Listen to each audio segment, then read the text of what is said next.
నమస్కారం.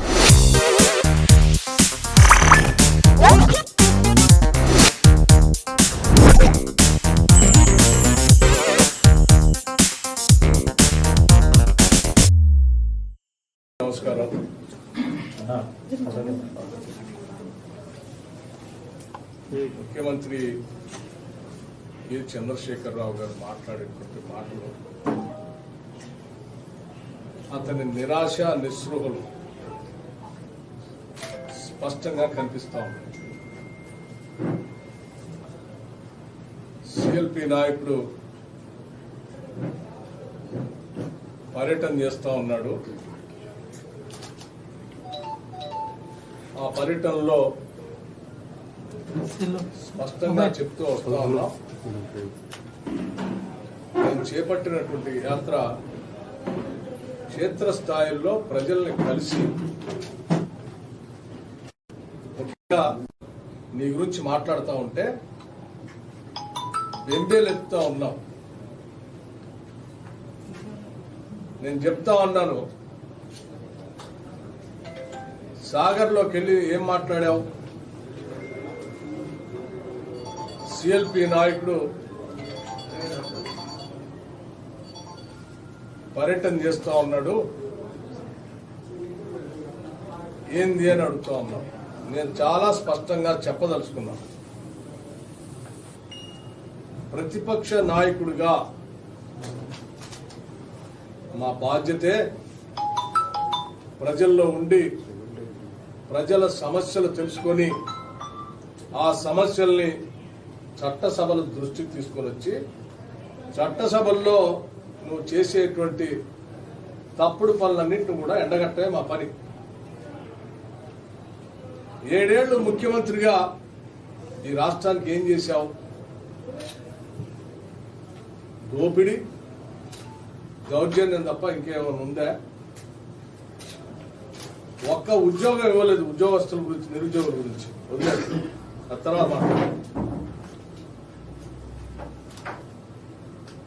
వ్యవసాయం, రైతులు, ప్రాజెక్టుల గురించి మాట్లాడుతున్నాం. ఇవాళ అడుగడుగున రైతు దోపిడీకి గురవుతా ఉన్నాడు. ఇరిగేషన్ ప్రాజెక్టుల మీద లక్షల కోట్లు దోచుకుంటున్నావు, దోపిడీ చేస్తా ఉన్నావు. నేను ఛాలెంజ్ చేస్తా ఉన్నాను, ఎక్స్పర్ట్ కమిటీని ఢిల్లీ నుంచి పిలుద్దాం. నువ్వు మొదలుపెట్టినటువంటి ప్రాజెక్టులన్నిటిపైన ఇండిపెండెంట్ ఏజెన్సీతో ఎక్స్పర్ట్స్ ని ఢిల్లీ నుంచే పిలిపిద్దాం.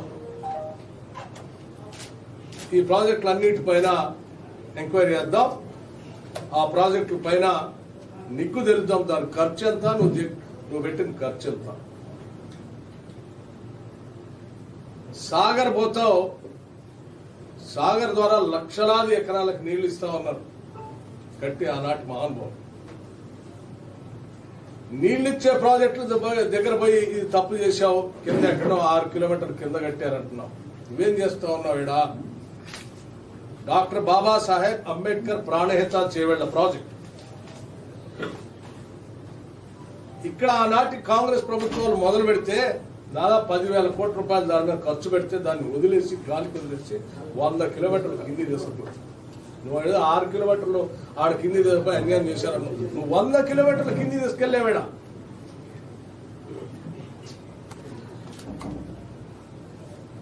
అసలు ఆదిలాబాద్ జిల్లాని అన్యాయం చేసేసావు. ఈరోజు ఇక్కడ నుంచి అతి తక్కువ ఖర్చుతో మొదలుపెట్టినటువంటి ఈ ప్రాజెక్ట్ ని హిందీ దేశంపై 1,15,000 కోట్లు వేస్తే కొన్ని 1 ఎకరానికే నీళ్లు ఇచ్చావు. 7 సంవత్సరాలు ఇస్తావు 1 ఎకరానికి. ఇప్పటికి కూడా నువ్వు ప్రాజెక్ట్ ప్రారంభోత్సవం కూడా చేశావు. ఇప్పటికి కూడా నువ్వు చెప్పేటువంటి కాళేశ్వరం ప్రాజెక్ట్ నుంచి 1 ఎకరానికి కూడా నీళ్లు పారి నీళ్ళన్నీ కూడా పైనుంచి వస్తున్నటువంటి శ్రీపాద ఎల్లంపల్లి ప్రాజెక్ట్ నుంచి మిడ్మానేర్లోకి వచ్చి, మిడ్మానేర్ నుంచి కాకతీయ కెనాల్లోకి వచ్చి, కాకతీయ కెనాల్ నుంచి పారుతున్నది నీళ్ళు. ఇక్కడ ఆదిలాబాద్ లో మనం నిన్న చూసాం ప్రాజెక్ట్.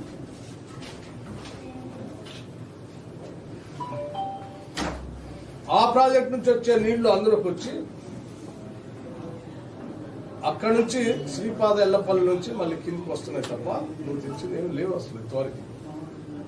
లక్షల కోట్లు అప్పు తీసుకొచ్చేసి ఇప్పటికి రాష్ట్రం మీద భారం వేసాం, దోచుకుంటాం. నేను ఛాలెంజ్ చేస్తా ఉన్నా, ఇండిపెండెంట్ ఏజెన్సీ ఢిల్లీ నుంచి కేంద్ర ప్రభుత్వాన్ని అడుగుదామన్నా.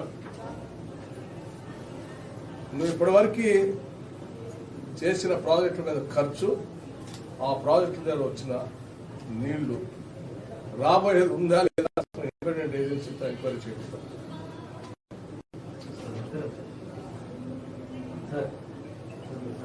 ఏం చేసావు ఇంతవరకు? కొట్లాడి తెచ్చుకున్న తెలంగాణకి ఏమి చేయలేదు కదా.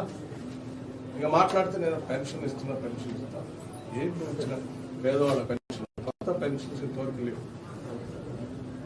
పెన్షన్స్ స్టార్ట్ చేసినప్పుడు 75 రూపాయలు ఉండే, తర్వాత 200 రూపాయలు ఉండే. ఖర్చు పెరుగుతా ఉన్న దాని ప్రకారం అవి పెరుగుకుంటూ వచ్చాయి. అందులో అదనంగా నువ్వు చేసింది ఏం లేదు. 500 రూపాయల ఉద్యోగస్తులు ఉన్న జీతం ఇవాళ 50,000 అయింది.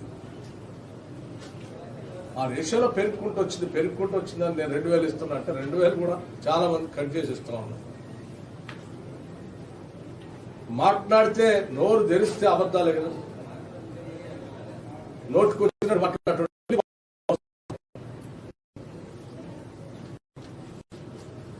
ఢిల్లీ పోతావు దోస్తానంటావు, హైదరాబాద్ చూస్తావు కొట్లాట అంటావు, వాళ్ళతో ఈడ కొట్లాట అంటావు.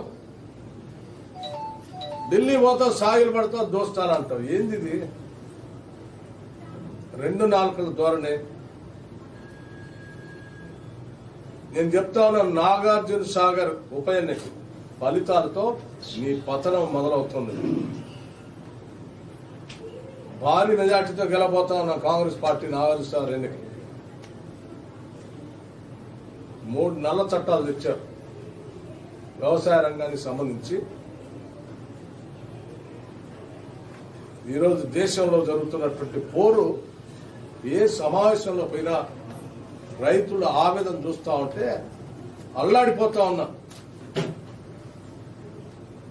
మద్దతు ధర లేదు, గిట్టుబాటు ధర ఉండదు, కొనుగోలు కేంద్రాలు ఉండవు. అన్ని మల్టీనేషనల్ కంపెనీస్ కి వాళ్ళ దయాదాక్షిణ్యాల మీద నిర్ణయాలు జరిగేటువంటి పరిస్థితులు భారత ప్రభుత్వం చట్టాలు తీసుకుని వస్తే ఇక్కడేమో యుద్ధమే అంటివి. ఢిల్లీ పోయి 6 రోజుల్లో ఎమ్మటే యూటర్న్ తీసుకొని వచ్చేసి నీ అగ్రికల్చర్ మంత్రి నువ్వు ఇద్దరు కలిసి చేస్తుంది. మనం చేసేది ఏం లేదు, ఎత్తేసేయటమే అంటే. కొనుగోలు కేంద్రాలు ఏముంటాయి, ఇక ఎక్కడ పడితే అక్కడ అమ్ముకోవటమే అంటే. 6 రోజుల్లో ఏమైంది నీ పోరు? ప్రాజెక్టుల పేరు మీద నువ్వు దోచుకున్న దోపిడి సొమ్మును లెక్కలతో సహా నీ ముందు పెడితే బెంబేలెత్తు ఎమ్మటే నువ్వు ఇక్కడ పోరు అన్నోడి ఎమ్మటే సన్నగిల్లి తాబేదారుగా మారిపోయావు. తెలంగాణ ప్రజలందరినీ తాకట్టు పెట్టేసి వస్తుంది. ఈ నల్ల చట్టాల పైన నువ్వు పోరాటం చేయకపోయినా మేము పోరాటం చేస్తాం, రైతుల పక్షాన నిలబడతాం. దీంట్లో ఎటువంటి ఆలోచన కానీ వెనకడు కానీ కాంగ్రెస్ పార్టీకి లేదు. తప్పనిసరిగా మేము పోరు సాగిస్తాం. నువ్వు కలిసి వస్తావా రావా, నువ్వు రైతుల పక్షాన ఉంటావా లేవా తేల్చుకుందాం. రైతుల పక్షాన ఉంటావా లేక నల్ల చట్టాలు తీసుకొచ్చినటువంటి కేసీఆర్ పక్షాన ఉంటావా నువ్వు తెలుసుకో. సారీ, మోడీ పక్షాన ఉంటావా నువ్వు తెలుసుకో.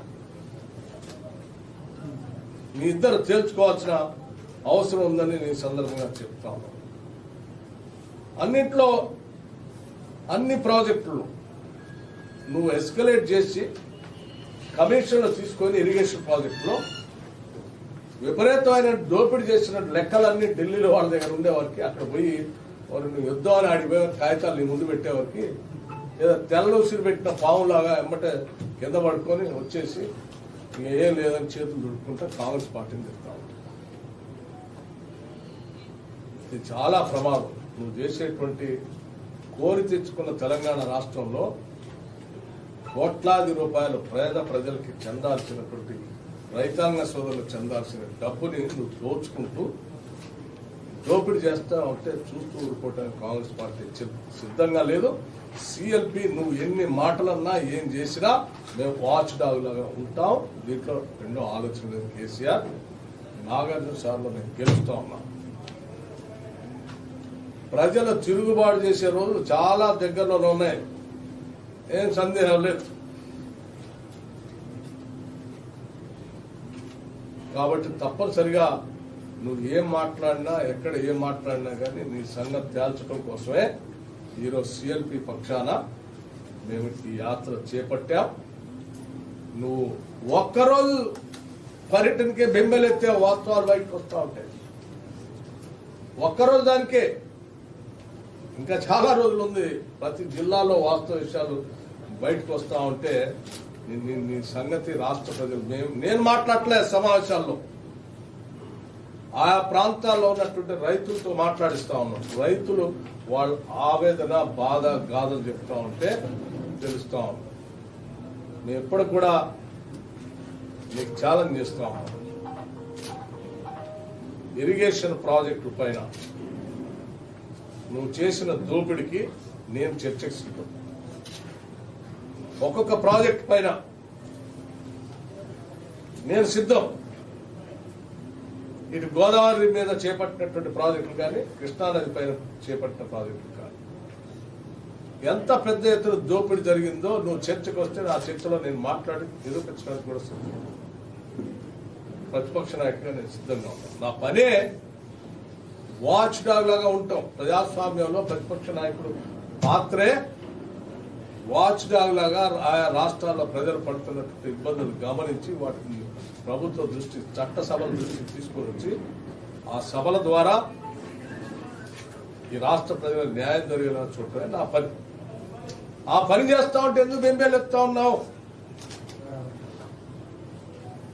నీ సంగతి బట్టబయలవుతుందని బెంబేలెత్తావు.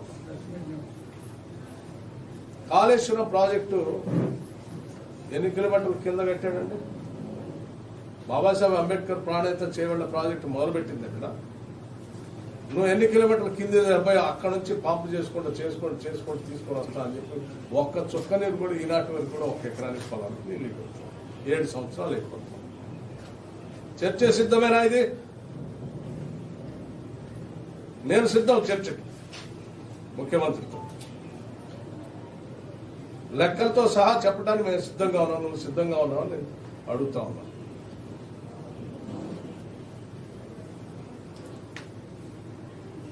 నేను ఇంకో విషయం కూడా చెప్పదలుచుకున్నాను.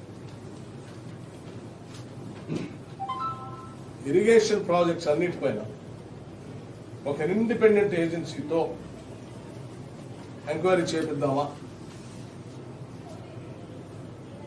7 సంవత్సరాలుగా నువ్వు చేపట్టినటువంటి ఈ ప్రాజెక్టులు అన్నిటిపైన ఇండిపెండెంట్ ఏజెన్సీ వీఆర్ రెడీ. ఎంక్వైరీకి సిద్ధమా? ఇద్దరం కలిసి లెటర్ రాద్దాం ఢిల్లీకి.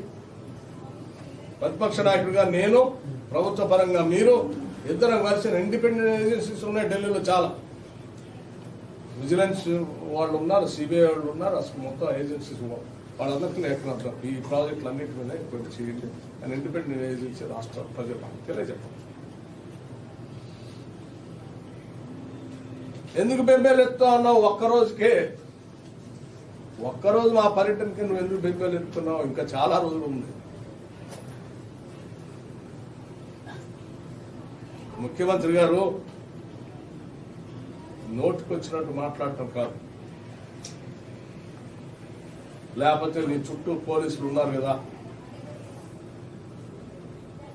ఎవరైనా మాట్లాడితే వాళ్ళు లోపలేపించవచ్చు కదా, అడ్డగోలుగా లోపలేసి కొట్టించవచ్చు కదా, శిక్షలు వేయచ్చు కదా అని నువ్వు అనుకుంటున్నావేమో. ఇది ప్రజాస్వామ్యం. దీనికి రాజ్యాంగం ఉంది. బాబాసాహెబ్ అంబేద్కర్ అందించిన రాజ్యాంగం ఉంది. దీంట్లో ప్రభుత్వ పాత్ర ఎంతో, ప్రతిపక్ష పాత్ర కూడా అంతే సమానంగా ఉంటుంది. నువ్వు ప్రతిపక్షాన్ని పూర్తిగా నిర్వీర్యం చేసేది లేకుండా చేయాలని చేస్తే అది సాధ్యమయ్యేది కాదు ప్రజాస్వామ్యం. నేను నా యాత్ర పూర్తి అయిన తర్వాత పూర్తిగా లెక్కలతో సహా నేను చర్చకు సిద్ధమే ముఖ్యమంత్రితో. నువ్వు సిద్ధమా? ఏ జిల్లాలో ఏ రైతులు ఏ రకంగా ఇబ్బంది పడతా ఉన్నారు, పండినటువంటి పంటలకి సరైనటువంటి ధర రాక, కొనేవాడు లేక ఎన్ని రకాలుగా ఇబ్బంది పడతా ఉన్నారు. మీరు గత ప్రభుత్వాలు ఉంచినటువంటి వ్యవస్థని తొలగించడం వల్ల వాళ్ళు జరుగుతున్న నష్టం ఏంటి? ఉదాహరణకి గతంలో ₹1,00,000 వరకు వడ్డీ లేని రుణాలు ఇచ్చేవాడు. ఇవాళ పూర్తిగా ఎత్తేసావు. నువ్వు అసలు వడ్డీ లేని రుణమే లేదు. నీ దగ్గర 3 లక్షల వరకు పావలా వడ్డీ రుణాలు ఇచ్చేవాడు రైతుకి. లేదు. 4-5 సంవత్సరాలు, 6 సంవత్సరాలు అనుకుంటా, బహుశా 6 సంవత్సరాల నుంచి సబ్సిడీతో డ్రిప్ ఇరిగేషన్ కానీ, పాలీ హౌసెస్ కానీ, స్ప్రింక్లర్స్ కానీ, రైతుకు కావాల్సిన అగ్రికల్చర్ ఇంప్లిమెంట్స్ కానీ ఇచ్చేవాడు. పూర్తిగా ఎత్తేసాం. ఏమీ లేదు. కొనుగోలు కేంద్రాలు ఇక మేము కొనం ఎత్తేస్తున్నాం. నువ్వు ఎప్పటి నుంచో ఉన్న కొనుగోలు కేంద్రాలు గత ప్రభుత్వం పెట్టిన ఐకేపీ సెంటర్స్తో సహా, సొసైటీతో సహా ఎక్కడ పడితే అక్కడ కొనేవాళ్ళు. వాళ్ళు నేను ఎత్తేస్తా అంటాం. ఏంది? కోరి తెచ్చుకున్న తెలంగాణలో ఇదేనా వాళ్ళు చేసుకున్న పాపం? నువ్వు ఎత్తేస్తా అంటే ఎటుపోతావు? ప్రభుత్వ విధి అది. పండించినటువంటి పంటలకి మద్దతు ధర ఇచ్చి రైతుల్ని బతికించేటువంటి కార్యక్రమం చేయడం అనేది ప్రభుత్వ విధి. నేను చేతులు ఎత్తేస్తా అంటే తెలంగాణ సమాజం ఏదో నిద్రపోతుందని ఉంటామేమో. తెలంగాణ సమాజం అత్యంత జాగ్రత్తతో లేచి గమనిస్తా ఉందన్న సమాచారం మా సమావేశాల ద్వారా అర్థమవుతోంది. కాబట్టి భయపడి ఒక్క రోజుకే అడ్డగోలుగా మాట్లాడుతూ ఉన్నాం. ఇంకా పూర్తి కాలే. అంతా పూర్తి అయితే లెక్కలతో సహా రాష్ట్ర ప్రజలకి, శాసనసభకు కూడా సవివరంగా వివరిస్తాం. రైతులు పడుతున్న కష్టాలు, రైతుల పేరు మీద ఇరిగేషన్ ప్రాజెక్ట్స్ అని కట్టి నువ్వు చేసిన దోపిడీ చేసిన సొమ్ము, అది రాష్ట్ర ప్రజలది, రాష్ట్ర ప్రజలకు చెందాలి. లెక్కలతో సహా అవి కూడా ఇస్తాం. దయచేసి ఈ విషయాల్ని మొత్తాన్ని గమనించి మాట్లాడితే మంచిదని ముఖ్యమంత్రి గారిని హెచ్చరిస్తాం. మైక్ ఉంది కదా, లేకపోతే నీ చుట్టూ పోలీసులు ఉన్నారు కదా, కాపలాదారులు ఉన్నారు కదా, నన్ను ఎవరు ఏం చేయరని చెప్పేసి నోటుకొచ్చినట్టు సమావేశంలో ఉన్నటువంటి వాళ్ళు మిగతా నాయకులు, విపక్ష నాయకులు మాట్లాడితే చూస్తూ ఊరుకోవడానికి పౌర సమాజం సిద్ధంగా లేదు. 3 నల్ల చట్టాలు నువ్వే కదా మాట్లాడింది కేంద్ర ప్రభుత్వానికి వ్యతిరేకంగా. ఏమైంది? వారం రోజుల్లో నల్ల చట్టాలు మారిపోయినాయా? మారలేదు కదా. కొద్దిగా కూడా దాంట్లో అమెండ్మెంట్స్ రాలేదు కదా. వారం రోజుల్లో మారింది నల్ల చట్టాలా, కేసీఆర్? వారంలో మారింది నల్ల చట్టాలా, కేసీఆర్? హైదరాబాద్ నుంచి ఢిల్లీ పోయే వరకే నువ్వు మారిపోయావు అంటే ఏం జరిగింది అసలు? నిన్నేం భయపెట్టారు? నీ లెక్కలు ఏం చూపించారు? నువ్వు బయట పెట్టావు. అమిత్ షా నీకు లెక్కలు చూపించాడా నువ్వు చేసిన దోపిడిని? లేదా ప్రధానమంత్రి చూపించాడా? ఆ విషయాలు బయటకు చెప్పాలి. నువ్వు తెలంగాణ సమాజం తెలుసుకోవాలనుకుంటుంది. వారం రోజులు ఎందుకు యూటర్న్ తీసుకున్నావు? ఇది రాబోయే బడ్జెట్ సమావేశాల్లో మేము డెఫినెట్ గా లెక్కలతో సహా ఈ సంగతి తెలుస్తాం. నోటుకు వచ్చినట్టు నువ్వు మాట్లాడితే పట్టడానికి ఏదో సిద్ధంగా లేదు. ఆత్మగౌరవంతో బతకాలనే తెలంగాణ రాష్ట్రాన్ని తెచ్చుకుంది. ఆత్మగౌరవంతో బతకడానికే తెలంగాణ రాష్ట్రం తెచ్చుకుంది. ఆ ఆత్మగౌరవానికి భంగం కలిగిస్తే ఇదే తెలంగాణ సమాజం తిరుగుబాటు చేస్తున్న సంగతి కూడా నువ్వు మర్చిపోవద్దని ముఖ్యమంత్రి గారు చెప్తూ, ఆ తిరుగుబాటు నాగార్జున సార్ ఎన్నికల ద్వారానే మేము ఈ రాష్ట్రానికి, ఈ దేశానికి కూడా చూపించుకునే సందర్భంగా తెలియజేస్తాను. సార్ ఇంకొకటి, తెలంగాణలో కొత్త పార్టీ ఆవిర్భవించబోతుంది. వైఎస్ రాజశేఖర కూతురు షర్మిల పెట్టిన అంటే ఆ ప్రభావం కాంగ్రెస్ పార్టీ మీద పడే అవకాశం ఏమైనా ఉంటాయా సార్? ఏమ్మా షర్మిల గారు కొత్త పార్టీ పెట్టబోతున్నారు. వైఎస్ రాజశేఖర రెడ్డి వాళ్ళ పాప అంటే కూతురు, అంటే ఆ ప్రభావం ఇట్లా కాంగ్రెస్ పార్టీ మీద పడే అవకాశాలు ఏమన్నా? ప్రజాస్వామ్యంలో ఎవరైనా ఎక్కడైనా పార్టీలు పెట్టుకోవచ్చు.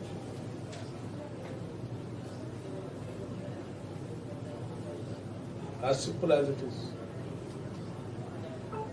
ఎవరి ఉనికి వాళ్ళదే.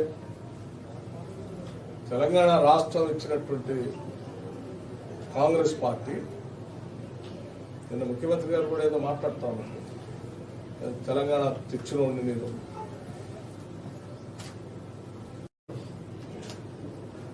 నువ్వు కాదు, తెలంగాణ ఇచ్చిన తర్వాత దాంట్లో మాయ మాటలు చెప్పి అబద్ధాలు చెప్పి రకరకాల మోసాలు చేసి నువ్వు గెలిచి తెలంగాణ ప్రజల్ని మోసగిస్తావు, వంచిస్తావు.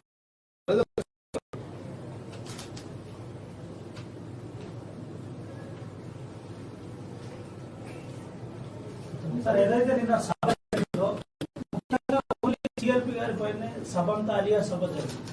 ఏంటి సార్, ఏ విధంగా చూసుకోవచ్చు? అసలు బట్టి గారు ఒక రకంగా చూడాలంటే సీఎం బట్టి గారు జరుగుతుందని చెప్పుకోవచ్చా?